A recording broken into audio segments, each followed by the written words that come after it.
నమస్తే welcome to Sakshi sports నేను మీ కృష్ణబాల T20 world cup 2026 knockout దశకు చేరుకుంది. భారత్, దక్షిణాఫ్రికా, ఇంగ్లాండ్, న్యూజిలాండ్ సెమీఫైనల్కు అర్హత సాధించాయి. తొలి సెమీస్లో సౌత్ ఆఫ్రికా వర్సెస్ న్యూజిలాండ్ జట్లు తలపడనుండగా రెండో సెమీస్లో భారత్ వర్సెస్ ఇంగ్లాండ్ జట్లు తలపడనున్నాయి. మొదటి సెమీఫైనల్లో దక్షిణాఫ్రికా, న్యూజిలాండ్ తలపడనుండగా రెండో సెమీఫైనల్లో భారత్, ఇంగ్లాండ్ పోటీ పడనున్నాయి. భారత్ ఇంగ్లాండ్ మ్యాచ్ ఫిబ్రవరి 5న ముంబై వాంఖేడే స్టేడియంలో జరగనుంది. అయితే ఈ కీలక మ్యాచ్ వర్షం లేదా ఇతర కారణాలతో రద్దయితే ఏమవుతుంది అన్నదే ఇప్పుడు పెద్ద ప్రశ్న.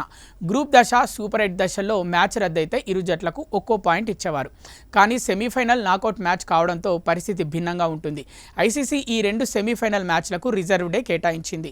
మ్యాచ్ డేలో వర్షం కారణంగా పూర్తి కాలేకపోతే రిజర్వ్ డేలో మిగిలిన ఆటను పూర్తి చేస్తారు. రిజర్వ్ డేలో కూడా ఫలితం రాకపోతే ఐసీసీ నిబంధనల ప్రకారం నాకౌట్ దశలో సెమీఫైనల్ లేదా ఫైనల్ మ్యాచ్ ఫలితం రాకపోతే సూపర్ 8 దశలో మెరుగైన స్థానం సాధించిన జట్టే ఫైనల్కు అర్హత సాధిస్తుంది. సూపర్ 8లో గ్రూప్ 2లో ఇంగ్లాండ్ అగ్రస్థానంలో నిలిచింది. గ్రూప్ 1 నుంచి భారత్ రెండో స్థానంలో సెమీఫైనల్కు చేరింది. అందువల్ల భారత్, ఇంగ్లాండ్ సెమీఫైనల్ పూర్తిగా రద్దయితే ఇంగ్లాండ్ ఫైనల్కు చేరుతుంది. భారత్ మ్యాచ్ ఆడకుండానే టోర్నీ నుంచి నిష్క్రమించాల్సి వస్తుంది.